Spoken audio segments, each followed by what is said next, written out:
Hey, good evening guys. Now the video you're about to see I filmed yesterday morning after what was probably the worst dog training session, puppy training session, dog rehabilitation session I've ever done. It was a combination of me being really tired, exhausted, still fighting off quite a serious virus that's kind of been sweeping through my entire family. My mental health has taken a bit of a dip recently, and that all combined to put me in a terrible mood, which doesn't bode well for training. And I didn't take the advice that I usually give people, which is to not train frustrated, don't train angry, don't train in a bad mood. I tried to push forward, I thought I'd be okay, and it was completely my fault that the session just kind of went from bad to worse. Now, I wasn't going to upload this video, but I think it's really important that I promised you guys at the start of this journey that I'm going to show you the good bits and the bad bits. I'm going to show you the best bits and the worst bits, and yesterday was definitely me at my worst. I'm kind of not really proud of it, I'm not happy with it, and I think a lot of people obviously would just cover it up and not show it, but I think it's really important for you guys that are going through this journey yourself that you understand that everybody has bad days, and it's about kind of checking yourself, getting yourself back in a good frame of mind and pushing forward. After I filmed that video, we had an amazing afternoon yesterday afternoon, and we've had the best day by far today. So the next video you're going to see is a real update of the really positive, massive amounts of improvement, and you'll be able to see just how far along she is for such a young puppy. But we won't rant anymore, we're going to jump straight into the video. I hope you enjoy it, I hope you find it useful, and I hope you appreciate my honesty so that people out there that are struggling or having a bad time or are frustrated can understand that lots of people go through it. It's not them. You don't need to send your dog to a shelter, you don't need to send it back, you don't need to get rid of it, you just need to relax, check yourself, calm down and move forward. Welcome back to Will and Mabel. I'm Will, I'm a canine behaviourist, and Mabel is my 12-week-old CORSO puppy, and this channel is dedicated to bringing you guys along for the journey of how a professional canine behaviourist will rein and train their own puppy, and hopefully you can pick up some tips on the way. Now, as you can see, we're on the set for the canine show, and this is going to be a bit more of a formal video and less vlog type, and there is a reason for that. Now, I am going to overlay some cute footage of Mabel just so you don't have to stare at my ugly mug, and this video is going to probably end up being a bit of a rant video, and I'll explain why. And you might have already seen from the title, it's got something to do with the fact that today, or this morning should I say, has been an absolute disaster and has been the worst day I've had in the 4 weeks that I've had the puppy. I'm disappointed in myself and just how frustrated I've got. I'm going to kind of explain the story of what happened in a minute,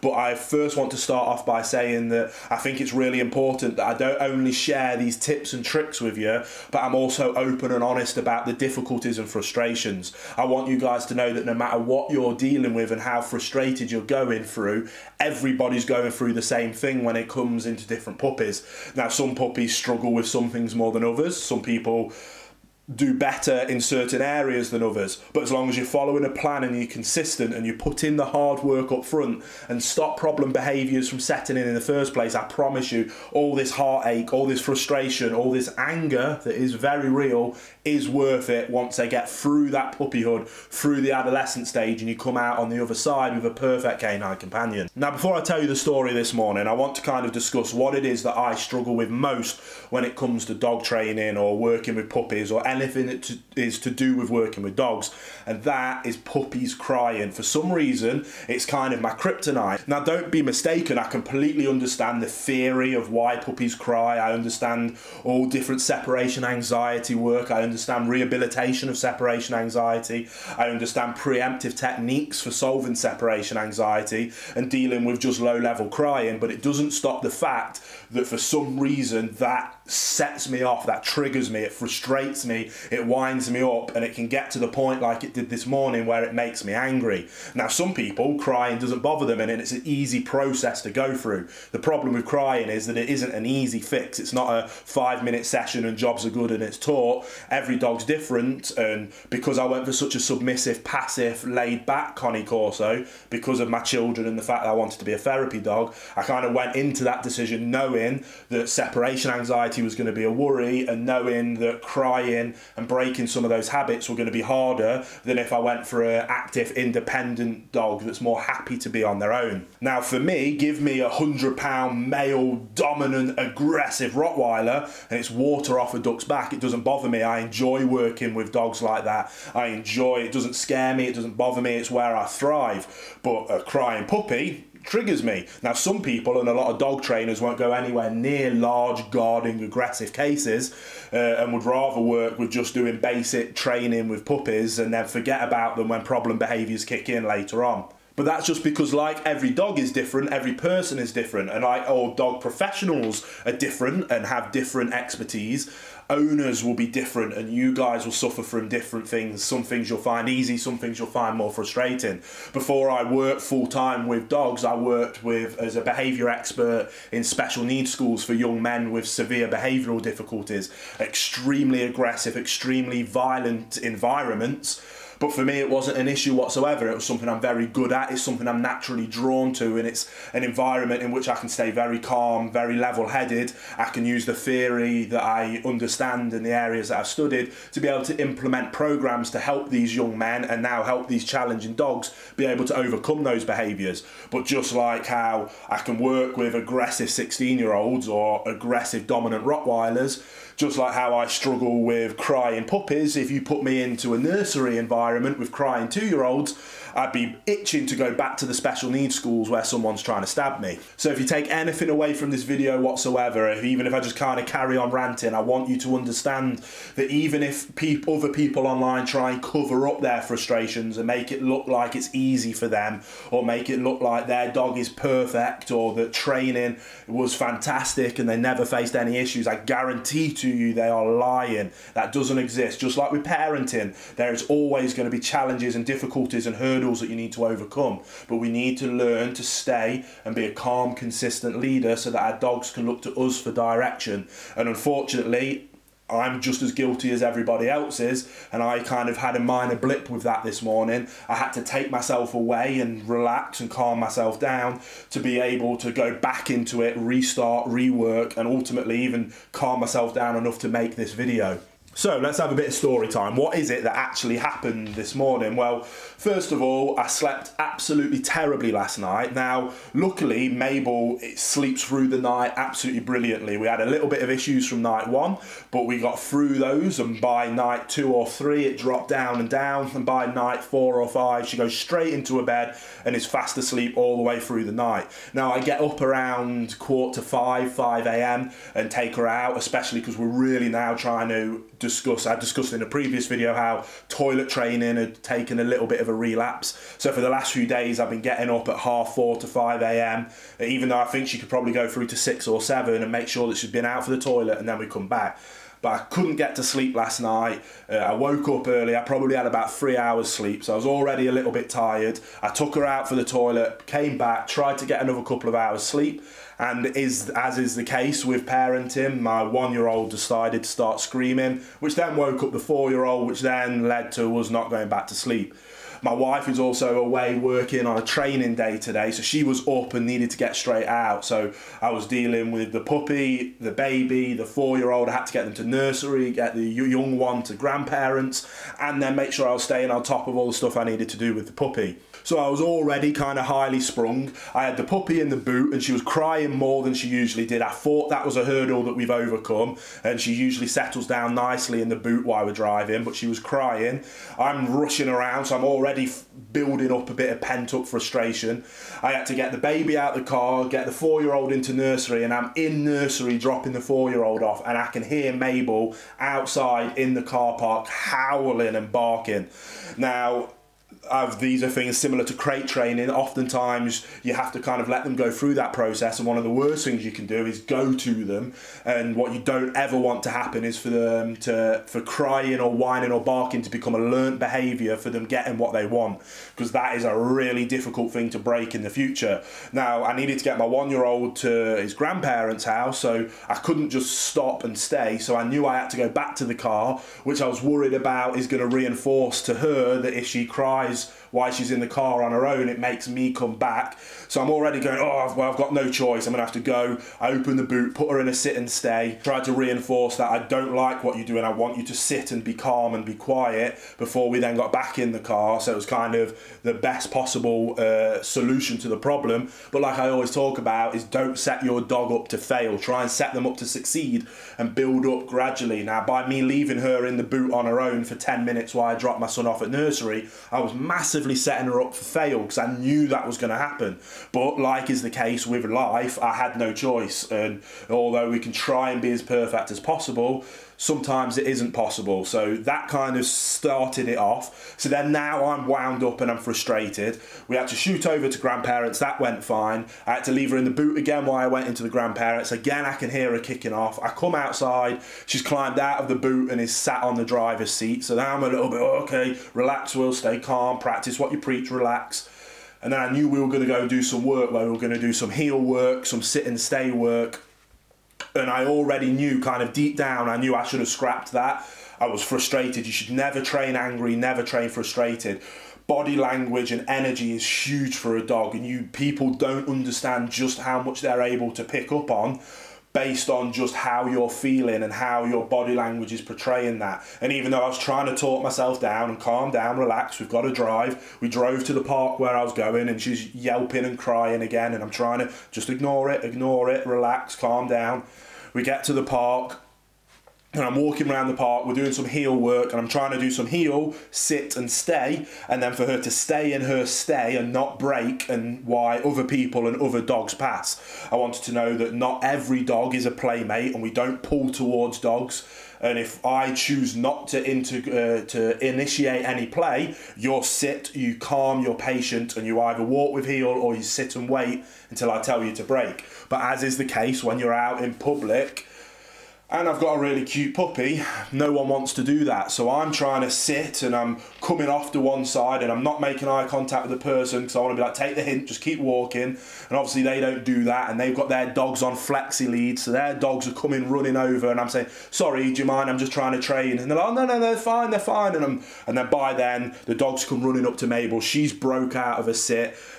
And it's just one of those things, again, I'm annoyed because I've kind of set her up to fail. I'm wound up, I'm frustrated. Then we're eventually moving forward, and because I'm wound up and frustrated, it's showing in my body language. So then heel isn't going very well, and I'm not at a place yet where I want to be correcting her. I'm trying to really reinforce that foundation layer, because you should never ever correct a dog if it isn't nailed what it is that they're meant to be doing. Now, I am a balanced dog trainer. I do believe I don't believe in positive only training. The problem with positive only training is people often spout that in the early puppyhood stages. Those trainers then go after the puppy's completed those foundation layers, and then when they go into adolescence and the dog realizes that actually I'm not interested in that food, I want to do what I want to do, people then will go to a behaviourist to have to fix the problems, and there's all this propaganda around corrections and behaviour. And I really want to explain to people the foundation theory of all dog training behaviour of operant conditioning,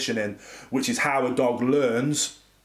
And it's through a combination of positive reinforcement, negative reinforcement, positive punishment and negative punishment. Now, positive and negative doesn't mean good or bad. It means to add or to remove. Reinforcement means to try and get to repeat the behaviour, and the punishment is to try and stop the behaviour. So negative punishment doesn't mean a bad punishment, and positive punishment doesn't mean a good one. It's about adding or removing things to either reward a behaviour that you want to see again or to stop a problem behaviour from happening.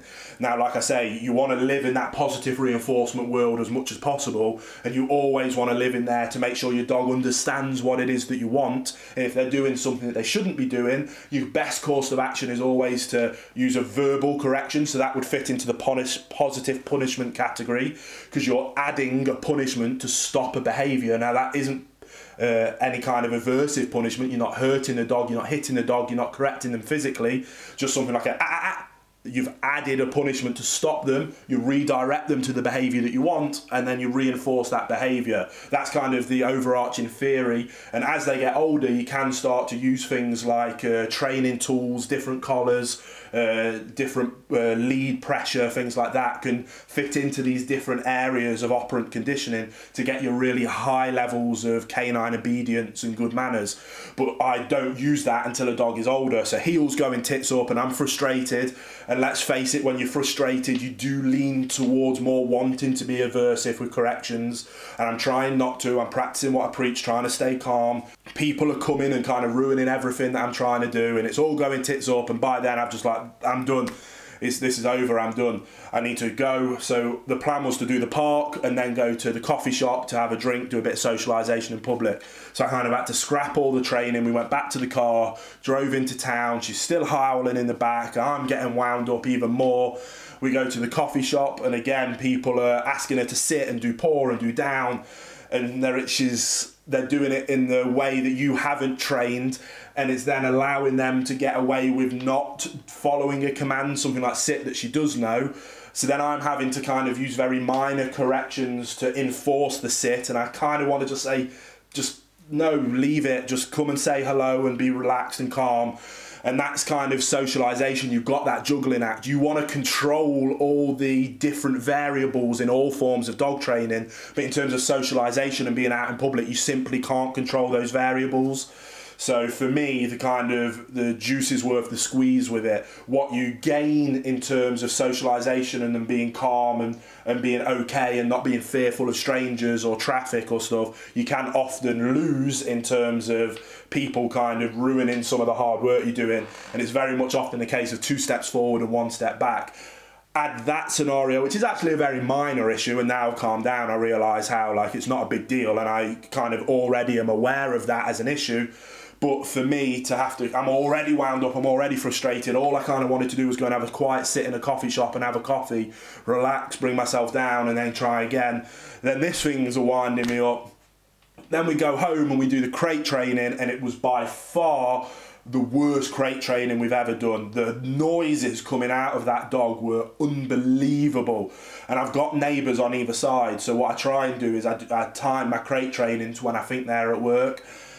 I see through the window that one neighbour has come home from work, so then I'm panicking. I don't want them to hate us because I've got a dog that's being really loud. I don't want to go in and let her out and give her learnt behaviour that's what is required to get her out the crate. I'm already frustrated and wound up. So it was one of those things where I had to kind of meet in the middle. I went in, used verbal corrections to quieten her down. I then sat so she couldn't see me, but I was able to be there and reward when she finally did settle down. So we had about 40 minutes, because I'm doing this one where we increment the time. You might have seen it in old videos, but if she starts crying, I don't let her out. So ideally, I'm trying to get to 10 minutes with no crying. If she does that, excellent, she can come out. And we're varying the times and then slowly making it more and more. But if she gets to 8 minutes and starts howling and barking, the plan is to kind of let her calm down, self-soothe, realise that she's not in any danger, and when she realises that she's quiet, that's excellent reinforcement in terms of she's gone through this process of I'm on my own, I'm scared, I'm barking, I'm crying, that didn't get me what I want, I've settled down and I'm calm, I've realised I'm okay, I'm not in any danger, I'm not hurt, I've been fed, I've exercised, I'm calming down, oh, funnily enough, here he comes, the thing I wanted. And it reinforces that if I'm calm and I'm quiet, I get what I want. And then slowly that window of them crying and barking gets smaller and smaller and smaller. However, with today, it didn't. It kind of got longer and longer, and I had to sit and ride it out.